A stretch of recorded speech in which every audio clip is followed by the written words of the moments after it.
Zun's Toho Project. If you've been on the internet in any capacity, you've probably seen it around. What started as a series of bullet hell games has turned into a huge doujin scene filled with original music, plentiful amounts of art, and even an entire fan-made anime. Even if the games are still the spotlight in a series, it's common to have fans in the community who have barely played a Toho game, and are just kind of fans of the doujin and characters. Like myself, for example. Sure, I've played Embodiment of Scarlet Devil, but I'll never actually have enough skill to ever come close to beating it. But that doesn't stop me from absolutely adoring the games and fan work from afar. In fact, I've only played Toho 6 because I was already obsessed with the lore and characters. I use plenty of Toho music in my videos, yet I've never made a formal contribution to the fandom using my crochet skills. Well, that changes today, friends. Let's get on to the video.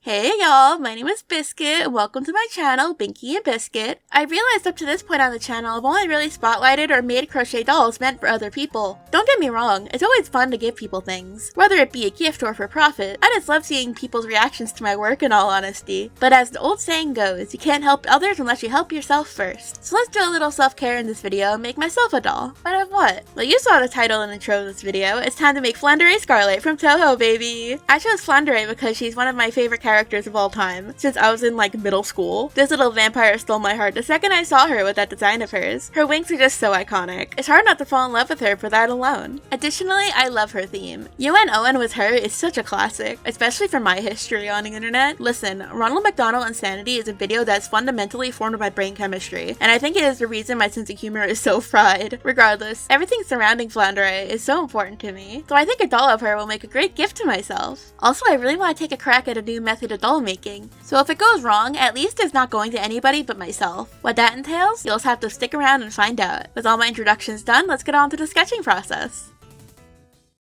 I know it might be a little redundant to sketch a character that already has an established design for this, but doing this step just helps me visualize the design and plan how I want to make it 3D myself. I haven't seen many people tackle this character in crochet doll form before, or many other Toho characters now that I think about it, so I just need to make sure I'm nice and familiar with your design before I just jump right into things since I don't have any references. Also, I don't want to make a one-to-one replica of Flandre from the canonical games. I'd rather add some embellishments and details unique to my own interpretation of her. I'm not adding too many changes though, so I'm not going to be coloring these sketches fully in the end.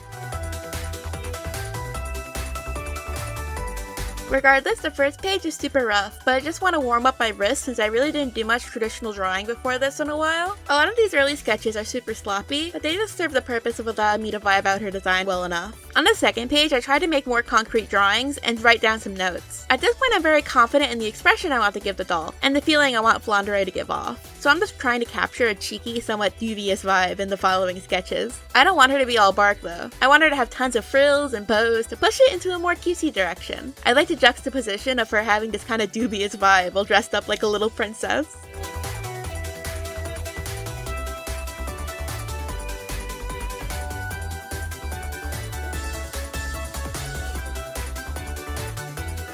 The gems on her wings are going to be interesting because I'm not going to be crocheting those. I'll be using fake crafting gems that I got online. This is the only part of her design that I'll be tampering with color-wise, so I block in pigment with my acrylic markers. I also use the markers and a brown pen to highlight the face. As for the other materials I'll be using, let's talk yarn. Since this is a comfort project for me, I'll be using yarn that I'm very comfortable with. So that entails me using my favorite yarn Basic Stitch from Lion's Brand and Yarn Bee Soft and Sleek from Hobby Lobby. These two yarns work wonders together and will be what I use to make the bulk of Flandre right here. They're both a 4 medium weight yarn and glide on a hook like butter. Here's what the color palette is looking like. Not too many colors this time since most of Flan's colors come from her gems. Well, that's everything established. With our yarn winded into cakes, let's get on to the doll. I start as I always do with the little feet. This is the first time in a video I'm actually making a foot shape on this doll, instead of just a nub, although these are still pretty nub-like. I just need them to be shaped this way since Flan's shoes are less structured than the other dolls I've done, and will need more support to be sturdy. I make the feet white since she will be wearing socks. I go with the white until the 15th row of stitches where I then swap to her skin tone. She's a vampire, so I'm sure to pick the palest shade I had.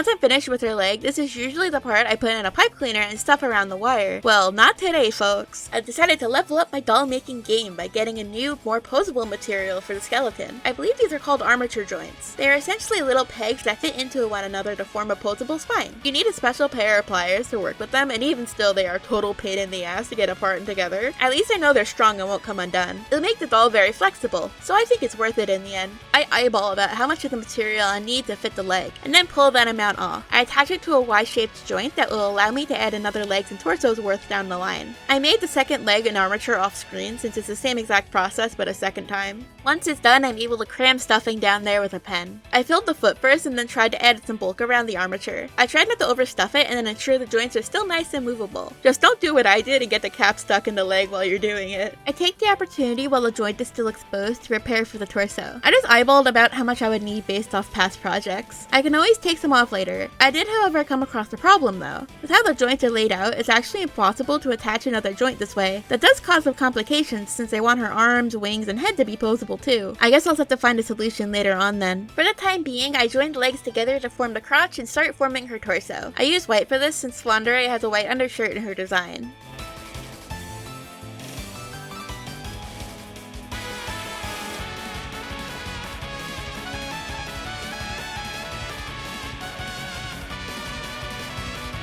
While going up, I take a break here to sew the hole between her thighs shut, and I stuff some of the bottom. I realized the way I constructed her legs leaves a really significant gap between the two of them. This is a good thing because it allows more free movement of the joints. But the downside is that I should probably make her torso a bit longer to compensate. Otherwise, she will look really stocky and strange. She's not that much of a gremlin, so I added more pegs to her spine off camera. She's gonna be a tall one, folks. I had to make very significant changes to my pattern so far, so she's starting to fall out of the realm of the usual. So much for a comfort project, I guess. After I make her body a comfortable size to match the legs, I continue on the stuffing. I stuff the body very lightly as well, so I can pose it freely like the legs. I also shouldn't have to put a dowel in the neck this time since the armature pegs should be plenty strong enough to hold her up. Next is onto the arms, which is going to be a unique process. I'm going to completely rewrite the pattern I have on the arms, since I want these to be malleable and be able to hold objects. So that means she needs little hands instead of nubs this time around. I have to iron out a lot of kinks as I try it though. Guess and check, as my 7th grade math teacher would say. I don't go too far ahead in my pattern writing though, because I want to make sure everything I write is correct. Also with this, you guys get a little view of how I write my scripts along with the video. Hi! I tried to go about it by making a match ring to start, and then going down a bit before I reached where the thumb would be. First attempt of the hand was generally too big though, so I had to try it again and get it right the second time. But I followed the same process. After the hand, I continued down to make a tube for the arm. The hand was the complicated part, so it's just about building the rest of the limb with some single crochets. I then repeat the same process I just did for the other side. I'm sure to cut the armature joints to the correct length to fit both arms, and wrap around the neck. I use a yarn and needle to sew the arms in place, and tie the arm armature to the neck armature. This is the result of the problem I was talking about earlier. I couldn't find a better way to connect the arms, so this will serve as a strong solution until I find something better. In the future, I'll have to look into another way to do it. Doesn't look very pretty, but the head will cover up all that mess. Speaking of, you'll never guess what the next step is. The head is a pretty basic process, just a simple sphere that takes a bit to make because it's pretty large. Not much to talk about with it, so I'm going to take this chance to go a little off topic. Just wanted to address that I have a bunch of new items on my Etsy. For those unaware, I do take custom doll commissions, but that's not all I do there. I also make my own stitch markers for fellow crocheters, for example. The octopus marker and the cat you'll see later in this video are examples of one I made for myself. But even if you don't crochet, I'm working on adding custom plushies you can buy there. All handmade by me, of course. I just added these little Sunday seals semi-recently, and they're super cute. If you're interested in taking a look, my shop name is Binky Trinkets, and it'll be linked in the description below. Self-promotion aside, as you can see, I finished up with the head here, and now I'm just working on filling it with pillow stuffing. It always takes more stuffing than you'd think with these guys to make it look full, so I'm sure to have plenty of extra. But after it's stuffed, it's just about sewing the head on to secure the moving parts. I go into multiple stitches with my needle to ensure it's strongly attached.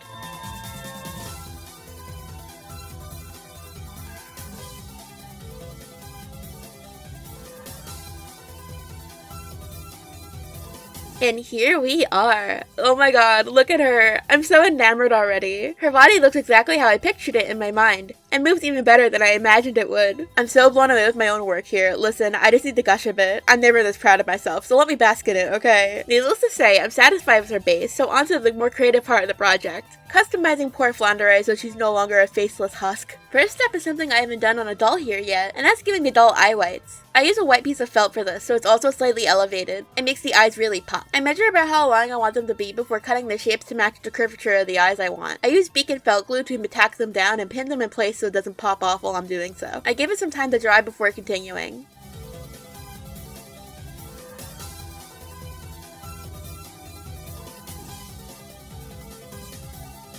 When I get back to it, I formed a lash line around the eyes. I wanted to make it very anime inspired, so I tried to keep the curvature I cut into the felt and just sort of formed the yarn around it. However, I didn't give the eye whites enough time to dry, so they did end up popping off like I said. It's okay though, because I just kind of carefully added the lines I wanted, then reapplied the felt with more glue. I just kind of had to shape them together, but no harm, no foul, I guess.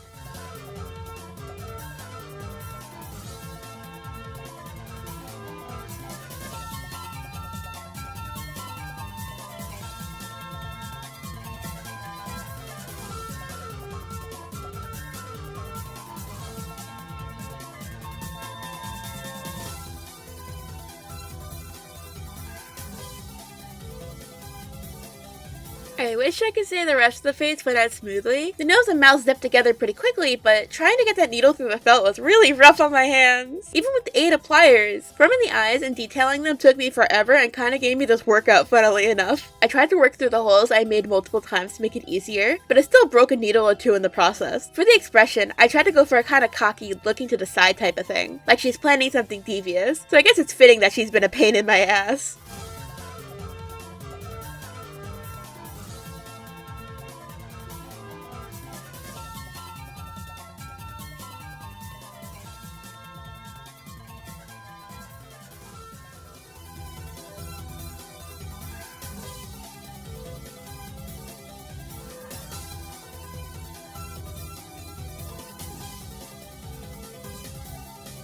The embroidery on this doll took a while, but honestly, I think it was totally worth it in the end. Guys, this project is working out to be a dream come true. But we aren't done yet. She's still looking pretty bare, so we have to get on to making some clothes. I began with the dress shirt she wears on top of the white one. It's not very detailed since most of their decor is over the shirt, so this piece is more or less just a red cylinder. I started with some double crochets on top to form the shoulders and chest region. Then I do some increasing rows with some single crochets going down to form the rest of the cropped shirt. Don't forget about the armholes. Now we're getting somewhere. Next on the list is her big poofy skirt. I'm so excited for this part, you have no idea. It's the first part I finally get to add some frills and a bunch of bows. So let's begin with the waist strap, which is done with some double crochets in white. From that, I crocheted in the front loops only of the white with my red, and did 3 rows of alternating single crochets and increased stitches. This is so that the skirt will naturally ruffle on its own without me having to do much. If you're trying to make a puffy skirt for a doll, the best advice I could give is don't be shy with the amount of increases you do, even if it makes more work for you. For the ruffles at the bottom of her skirt, I go with white and do increases with double crochets. The different texture of the double crochet gives the illusion that it's a different type of material when it's not. On the back of her waistband, Flandre is often depicted with a bow, so let's make that. I start by making a standard square using 3 rows of double crochets. I tie some yarn around it and make the ribbon ends with double crochets I attach on separately. From here, I sew them on. Then I attach it to the skirt. Not the most efficient way to make a bow, I know, but I wanted it to look super cartoony and exaggerated, so it works. I sew the skirt to the body with some white yarn at the waistband. The footage you're seeing here is not actually the finished product, and I did end up redoing it off screen. I just felt I sewed the skirt way too tightly to the body here. But with her base outfit done, we can finally get on to detailing. But namely, there's a few accessories her top needs to feel finished. First one is her signature bell sleeves. I made one by chaining some red yarn and forming the bell shape in white. But you can't just have one sleeve, so I made a second one off camera. To add her frills at the bottom of her sleeve, I did the same thing what I did with her skirt. Double crocheted around the bottom with increases.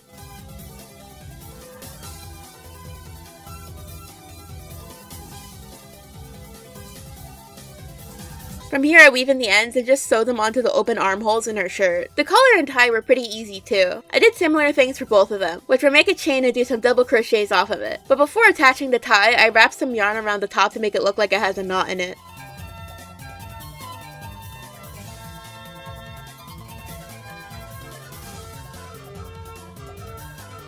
Now her top is fully detailed. There's a couple places I can go from here, but I decided to go back to the face. It's time to add some blush.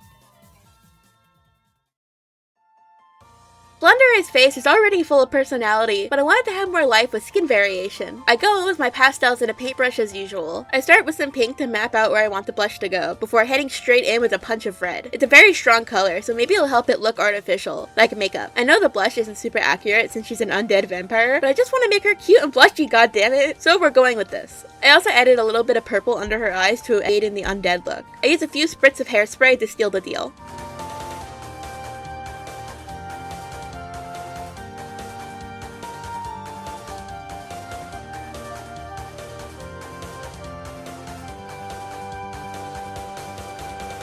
After a few minutes, she's dry and ready for the next step, her hair. Flandre's hairstyle is more involved than the usual dolls I would make, and we all know how much I love making doll hair, so let's see how this goes. I'm breaking it up into sections again, starting with the rear of her hair. This is the most basic part since I'm just making a standard bob. No bells and whistles just yet. I do this by making a chain and folding it in half to form the part in her hair. Then I make the strands of hair that are around the same size off of it. It comes together fairly quickly, so I sew it on at the part and secure the hair to the head. This is only the back and side hair, so I'm sure to leave some room to add the bangs, which I will add next. For the bangs, I have to keep the doll nearby so I can make each strand around where it goes on the head, because Flan has a very distinctive structure to her bangs that I want to do my best to recreate.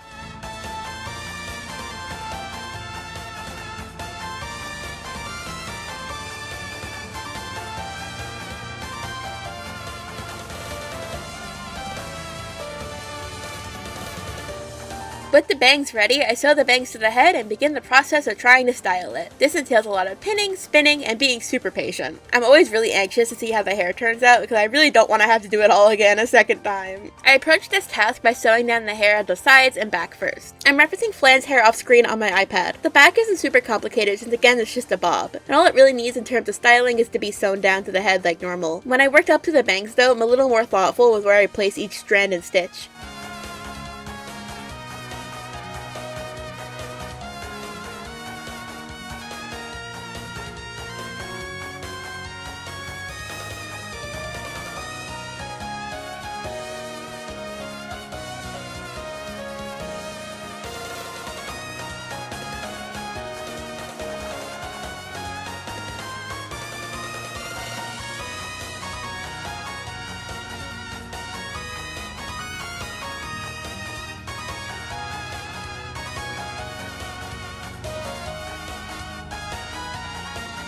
You probably noticed at this point I accidentally made too much hair. It's just a dangling pocket of excess on the top now. Oops. But hey, for Flandre it works out actually. She has a ponytail sticking out of the side which I simply tie up and prep it to be used for that. It saves me some work, so let's just say it's intentional and that'll be a little secret. It's gonna look weird until I make her hat though, so let's do that next. I begin the same way I make the head, starting out with a magic ring and forming a disc. Then I single crochet the sides. I was worried at this point I'll lose yarn chicken with my white, so I did a few rows of red for the band that goes around the hat. I finish off with the frills around the edges.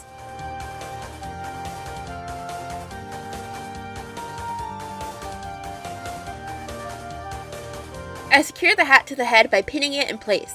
Then I make the pinning pretty much obsolete when I use some stuffing to help form it more. I use the rest of my white yarn to sew it down, securing the stuffing in place to make it rest comfortably on her scalp. To finish off the hat, I make another ribbon in red, like I did with her back. She's coming out so cute, guys. But it's not Flandre without her Flandre wings. I talked about how iconic they are earlier in this video after all. I don't really have much of a plan on how I want to make the wings though. I was going to use more armature pegs, but I want them to flap rather than bend, so I'm just going to wing it with another method. I'm going to use wooden dowels. I begin by grabbing two and snapping them both in half around the same spot. I'm sure they don't break totally in half though. We just want them to bend. Then I use yarn to tightly tie the two sides together, kind of using this like a cast of sorts so it doesn't come undone, and it's nice and sturdy. Flandre is going to take some falls off the shelf knowing my clumsy ass, so I need to ensure they won't be snapping under me. I finish this process off by glooping on Elmer's glue all, a fast drying and strong glue that will keep this hodgepodge together. I do this on the other stick as well. I let them dry overnight, and in the morning we got two strong armatures ready to be covered. I start making their cover by chaining 7 and making it into a loop. I did it separately from the wooden dowel for a bit before transferring it over to crochet on it directly. It's just done for a tighter fit.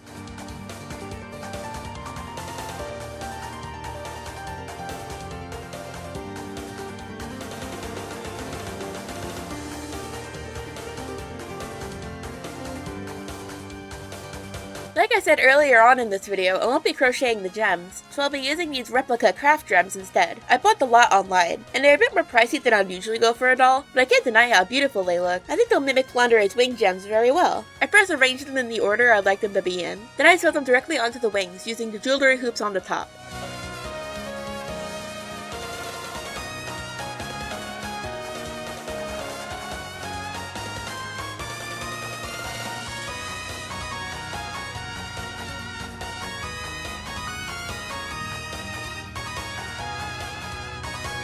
They came out nice and dangly. Now it's time to attach the wings. I sew them onto the shirt directly into the back. Now I understand it may look like here that it's really impossible to see what I'm doing. Don't feel like you're missing out on anything though, because I could barely see what I'm doing myself. It's hard getting these clunky things to sit right. Eventually I have to settle for good enough and tie that extra support at the back of the head to keep the wings up.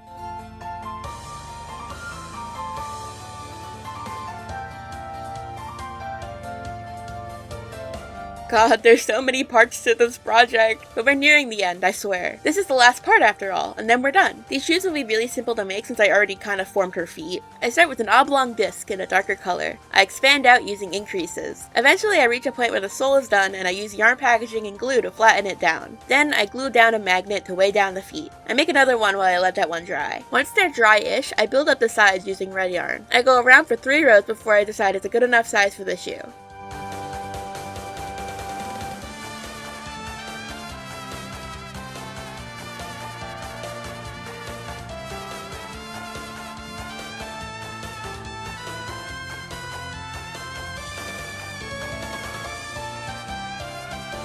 Once the size matches what I envisioned, I go ahead and sew the shoes to the feet to make them permanent. While sewing them, I also add a white pony bead on the side to add a little bit of visual interest. With how much the doll weighs, it's a little hard to get into a good position for this, but hey, it's attached. Once the shoes are on, we're done here and well, onto the photo shoot.